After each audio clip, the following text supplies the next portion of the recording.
नमस्कार, स्वागत है आपका। एमवी नेटवर्क देख रहे हैं आप और मैं हूं आपके साथ लता। रायबरेली लोकसभा सीट सबसे हॉट सीटों में से एक हो गई है। सोनिया गांधी के चुनावी राजनीति से संन्यास लेने की घोषणा के बाद से रायबरेली सीट पर कई प्रकार के दावे किए जा रहे थे। दावा ये भी किया जा रहा था कि कांग्रेस महासचिव प्रियंका गांधी वाड्रा को इस सीट से उम्मीदवार बनाया जा सकता है। हालांकि अब इस सीट से राहुल गांधी चुनाव लड़ रहे हैं, पर इस बार उनके सामने रायबरेली की किला बचाना उतना आसान नहीं होगा जितना सोनिया गांधी के सामने था। रिपोर्ट देखिए।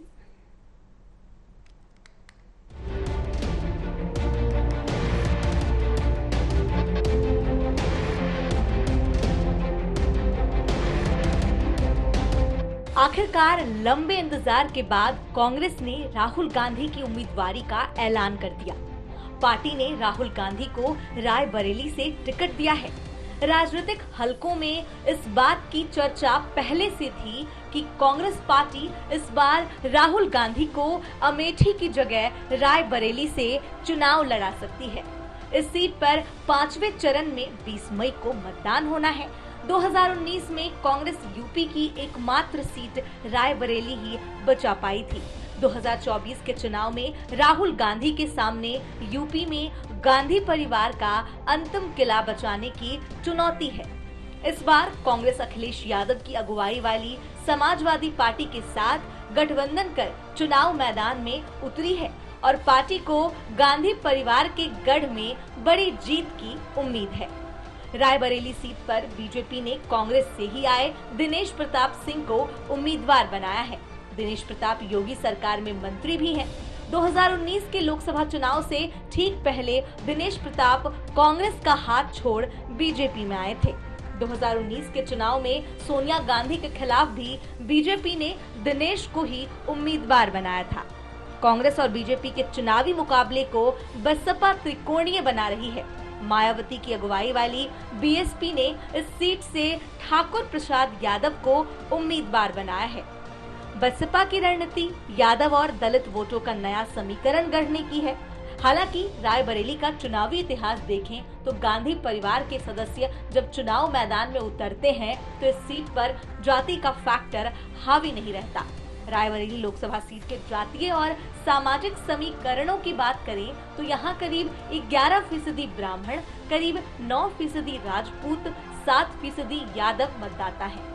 यहाँ दलित वर्ग के मतदाताओं की तादाद सबसे अधिक है।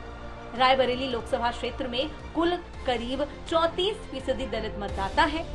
यहाँ मुस्लिम 6%, लोध 6%, कुर्मी 4% के करीब है। अन्य जाति वर्ग के मतदाताओं की तादाद भी करीब 23% है।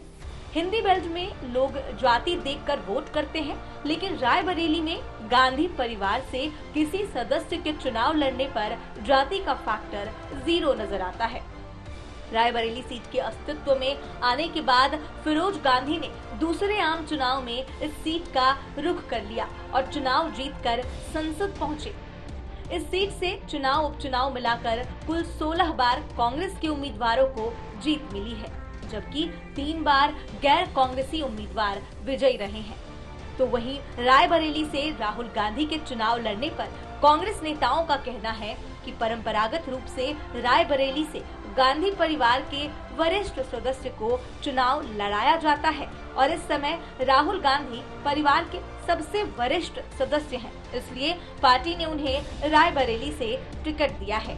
तो वहीं राहुल गांधी के रायबरेली से चुनाव लड़ने पर बीजेपी राहुल गांधी पर तंज कस रही है और इसका संबंध वायनाड और अमेठी में हार के डर से जोड़ रही है। पीएम मोदी ने राहुल गांधी पर कटाक्ष कसते हुए कहा कि मैं राहुल गांधी से कहूंगा, डरो मत, भागो मत। तो वहीं राहुल गांधी के रायबरेली सीट से चुनाव लड़ने पर कांग्रेस के सहयोगी फैसले का स्वागत कर रहे हैं। रायबरेली से सीनियर मेंबर जो होता है परिवार का, फिरोज गांधी साहब के बाद इंदिरा जी ने यही चुना। इंदिरा जी के बाद जब सोनिया जी आई तो अमेठी में राजीव जी की सीट पे आई, लेकिन जब राष्ट्रीय अध्यक्ष बनी तो वो आ गई रायबरेली और राहुल जी ने शुरू किया अमेठी से। अब इस समय हमारे सर्वोच्च नेता अगर कांग्रेस में कोई है तो राहुल गांधी है। तो अपने अमेठी आ गए, अमेठी से यहाँ आ गए। अब वहाँ से परिवार की ही तरह एक सदस्य चुनाव लड़ रहा है। मैंने पहले ही बता दिया था कि शाहजादे वायनाड में हारने वाले हैं और हार के डर से जैसे ही वायनाड में मतदान समाप्त होगा वो दूसरी सीट खोजने लग जाएंगे। और अब दूसरी सीट पर भी उनके सारे चेले चपाटे कह रहे थे अमेठी आएंगे, अमेठी आएंगे, लेकिन अमेठी से भी इतना डर गए, इतने डर गए, वहां से भागकर अब रायबरेली में खोज रहे हैं रास्ता। ये लोग घूम घूम कर सबको कहते हैं डरो मत।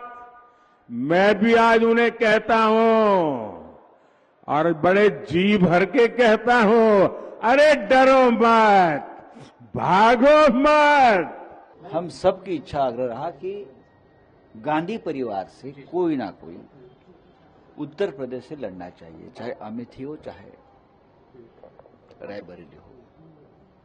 सोनिया जी ने राहुल जी को जो सूचना की है कि आपको लड़ना है रायबरेली से, उसका हम स्वागत करते हैं। रायबरेली ये इंदिरा गांधी जी के जमाने से पूरा नेहरू परिवार रायबरेली से लड़ता आया है, एक परंपरा है रायबरेली की। अमेठी तो आप कोई भी जीत जाएगा। केएल शर्मा जी है, ये केएल शर्मा जी ये गांधी परिवार के एक सदस्य है। इस बार स्मृति ईरानी लोकसभा नहीं जा रही है, केएल शर्मा जाएंगे। रायबरेली को गांधी परिवार का गढ़ माना जाता है, पर इस सीट पर लगातार गांधी परिवार की पकड़ ढीली पड़ती जा रही है। 2014 चुनाव में सोनिया गांधी जहां 3 लाख से ज्यादा वोटों से चुनाव जीती थी, तो वहीं 2019 में जीत का अंतर कम होकर 1,50,000 वोटों का रह गया था। अमेठी में हार के बाद से वायनाड जाना और वायनाड के बाद रायबरेली से चुनाव लड़ने का ऐलान राहुल गांधी के इस फैसले से लोगों में इस बात की आशंका बनी रहेगी, क्या चुनाव जीतने के बाद राहुल गांधी रायबरेली की सीट को अपने पास रखते हैं।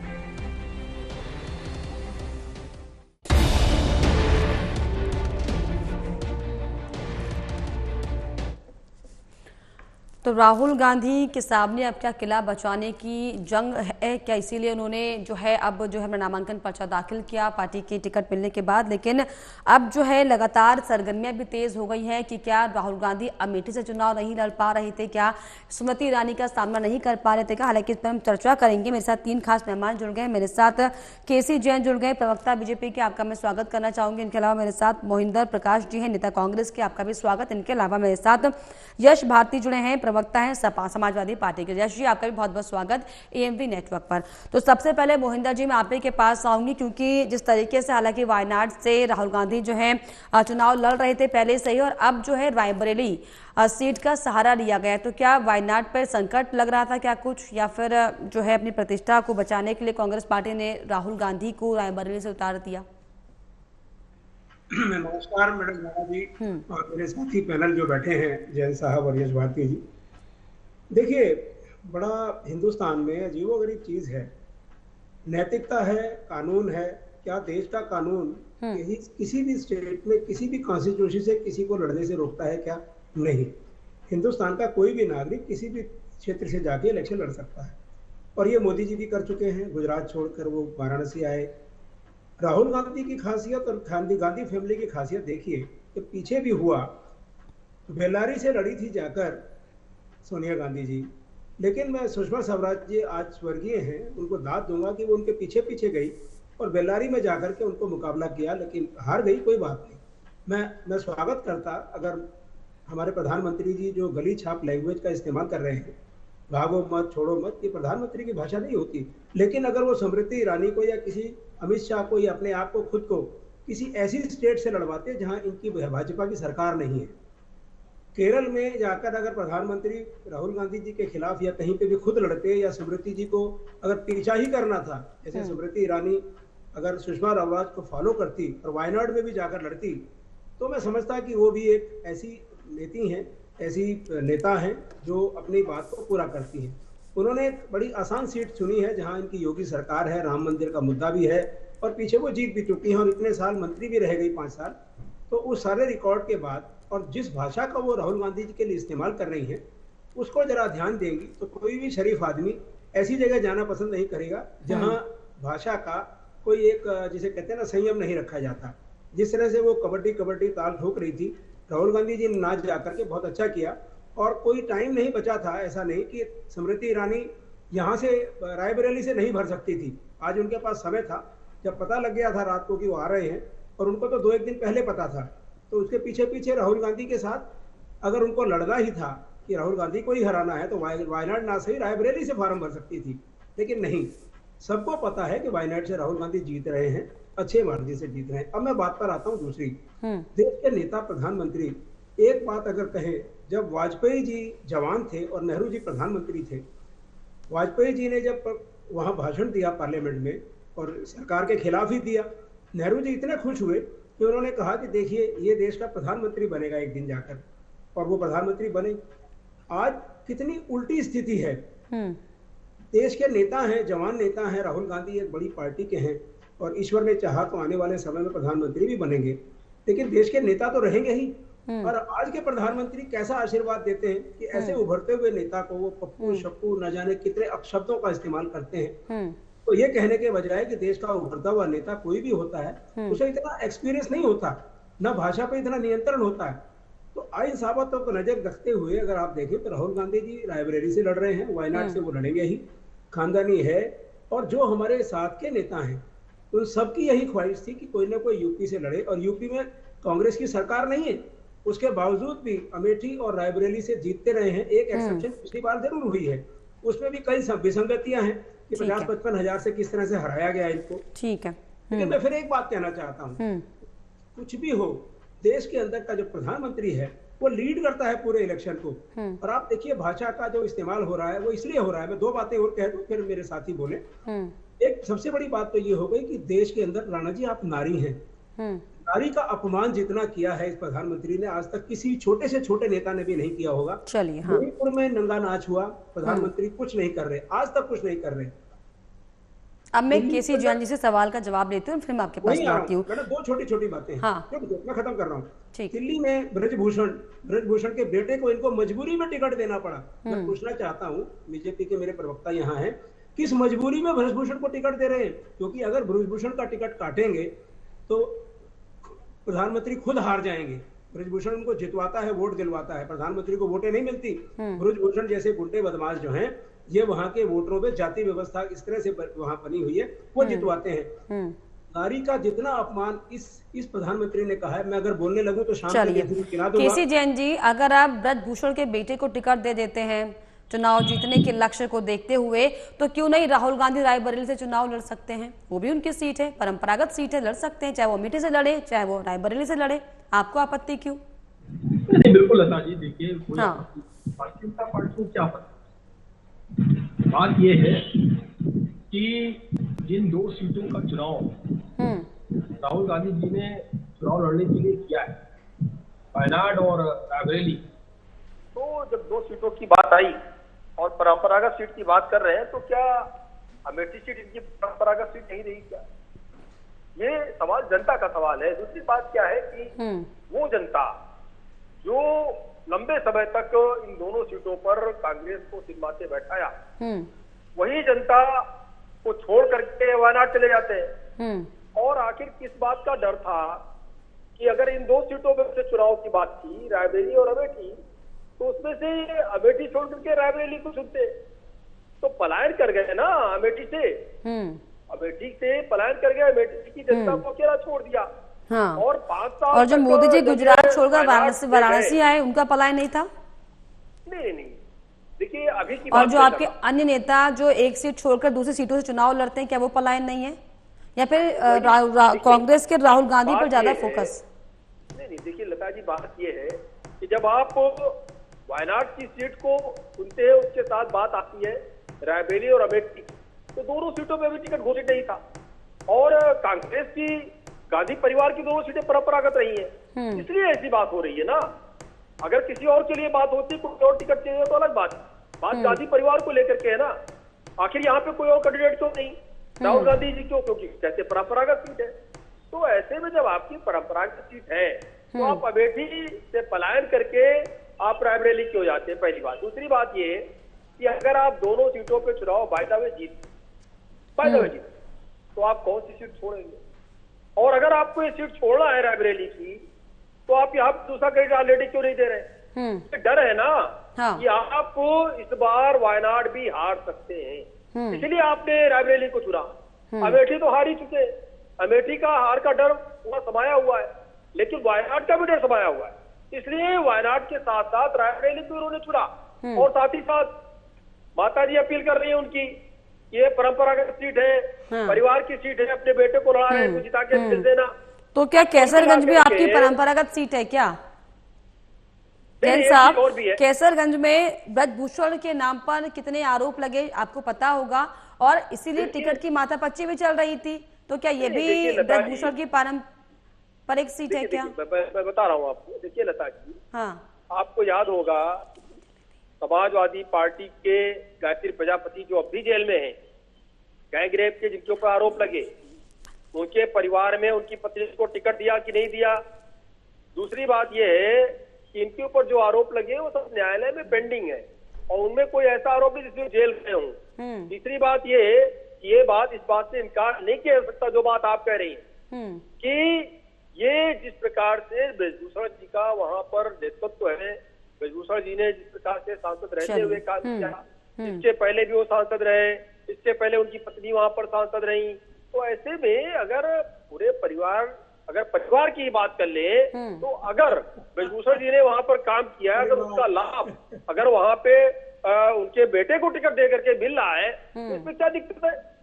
तो यहाँ पर परिवारवाद वाला जो फॉर्मूला है वो लागू नहीं होता क्या?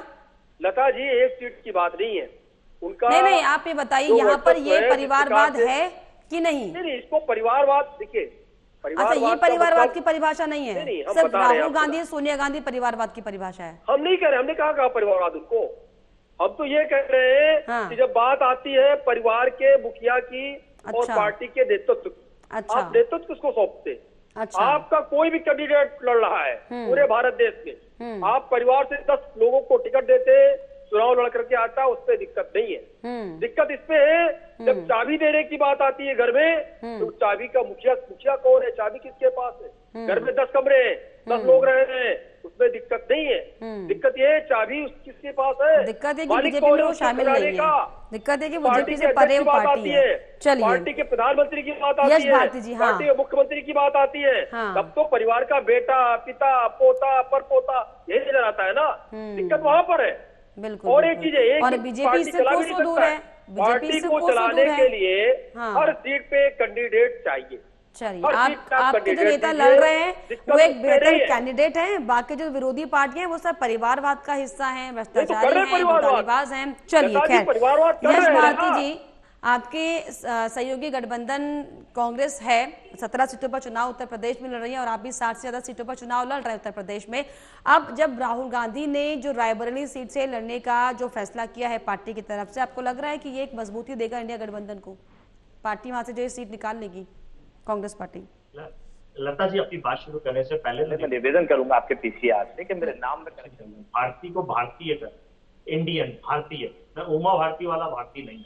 चलिए, आपके नाम में करेक्शन हो गया यश भारती जी, अब भारती लिखा हुआ है, भारतीय कर, भारतीय या करना। ठीक।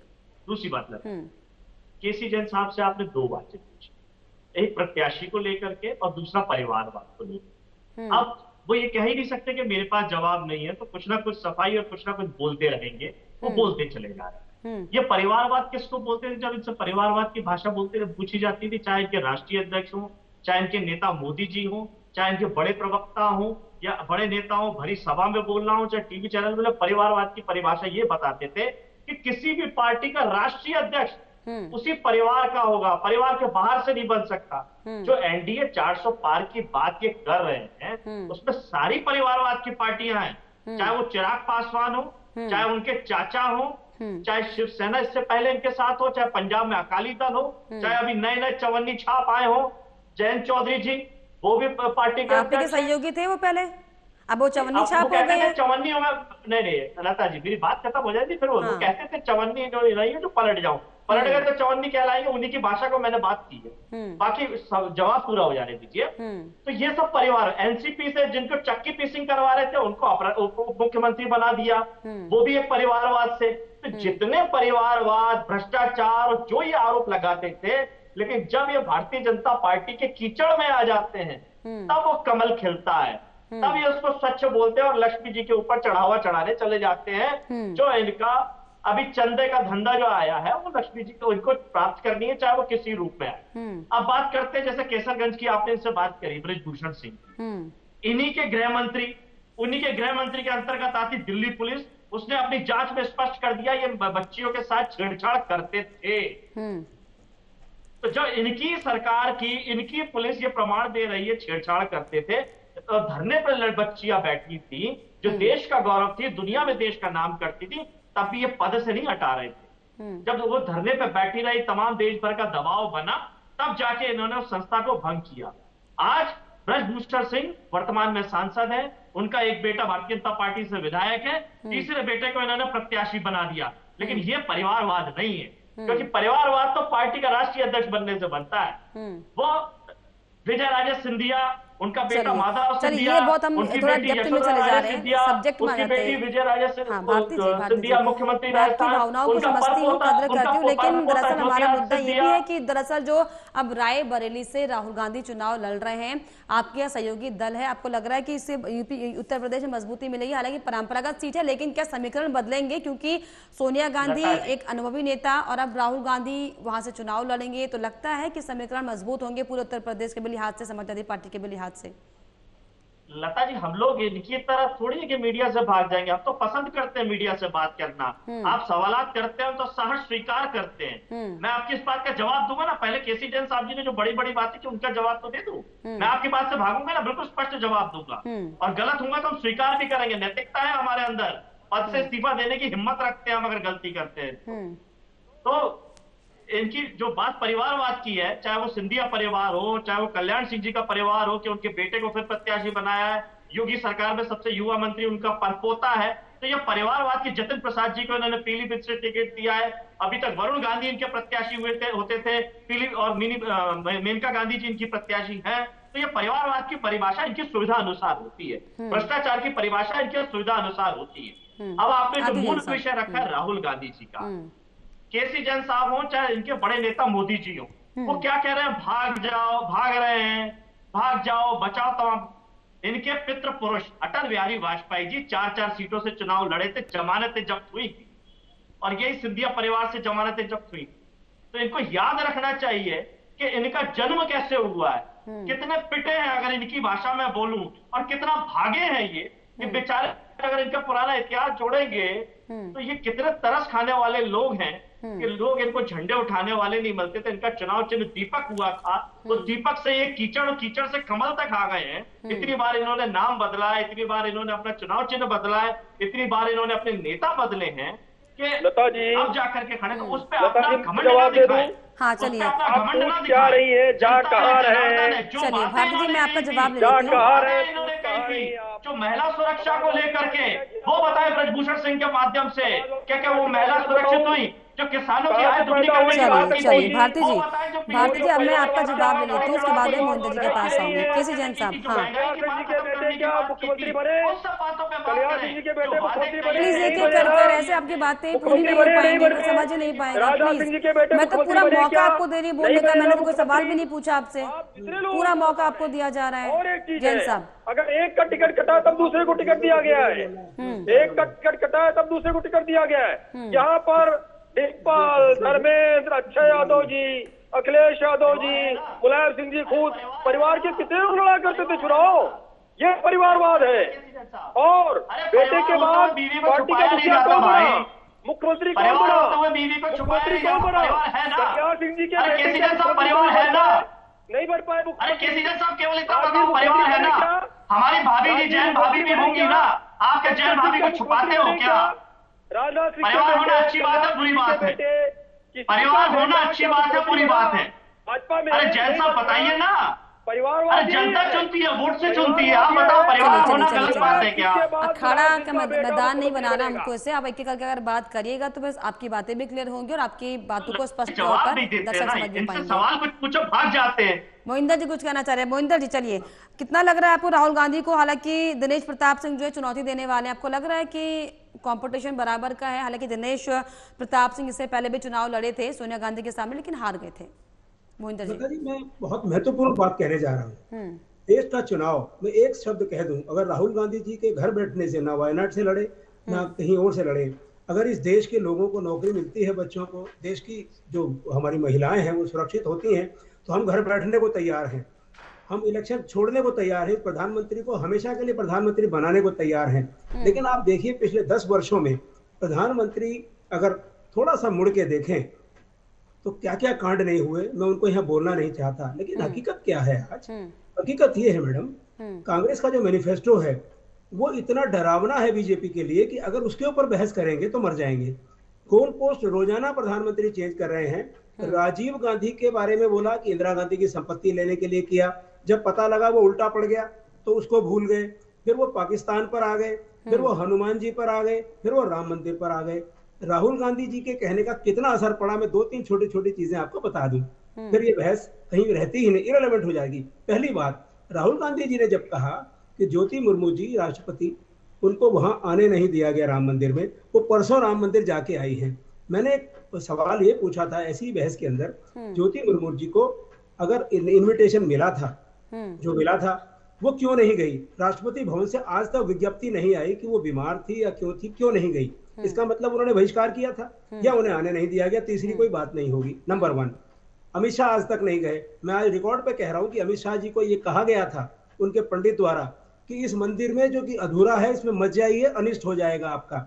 वो बिल्कुल नहीं गए, नड्डा जी भी नहीं गए और बड़े बड़े नेता कोई नहीं गए बीजेपी के। प्रधानमंत्री ने अपनी जिद करके कि मैं इलेक्शन में जीतना चाहता हूं राम मंदिर के लिए, जबरदस्ती उद्घाटन कराया।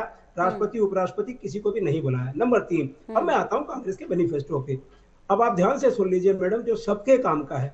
5 गुण हैं इस मैनिफेस्टो के, मेरे साथी एग्री करेंगे। कैश विड्रॉवल है, कैश दिया जाएगा यंग लड़कों को 8,000 रुपया महीना, 8,000 रुपया महिला को दिया जाएगा। मैं इन्हीं दो पे कह देता हूँ। इकोनॉमिक्स क्या कहती है, क्योंकि मैं इकोनॉमिक्स का स्टूडेंट रहा हूँ और मैं पुराना फाइनेंस ऑफिसर रहा हूँ। जब ये पैसा सरकार बांटेगी, ये पैसा किसके पास जाएगा? गरीब आदमी के पास। 8,000 रुपया महीना, वो 8,000 रुपया महीना बैंक में जमा नहीं करेगा, वो इसको खर्च करेगा। और खर्च कैसे करेगा? कंज्यूमर आइटम्स के ऊपर, खाने पीने पे।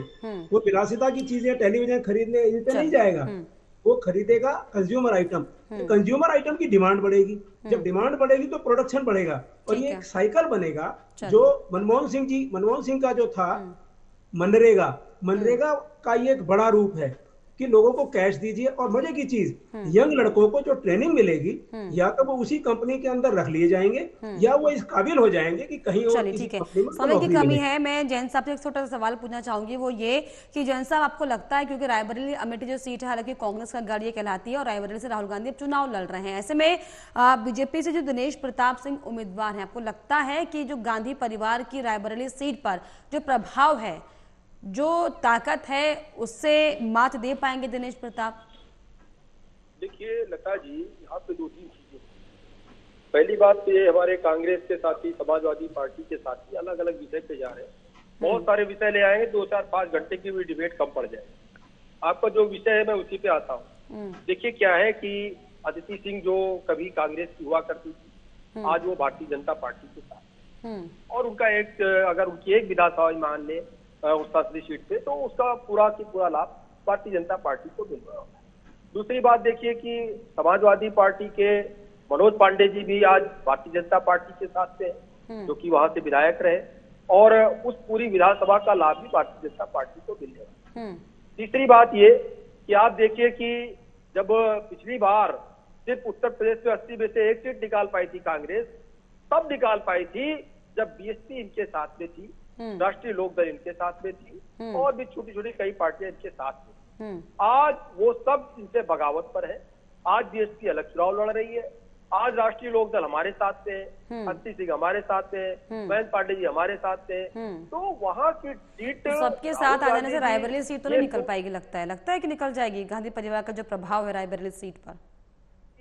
वो सीट सरल है और एक सेफ जोन में जाकर। भारती जी छोटा सा कमेंट आपका, जैन साहब प्लीज, समय की कमी है, भारती जी थोड़ा सा छोटा सा कमेंट बस, फिर मैं वाइंड अप करूंगी। भारती जी थोड़ा छोटा सा कमेंट। पार्टी जीते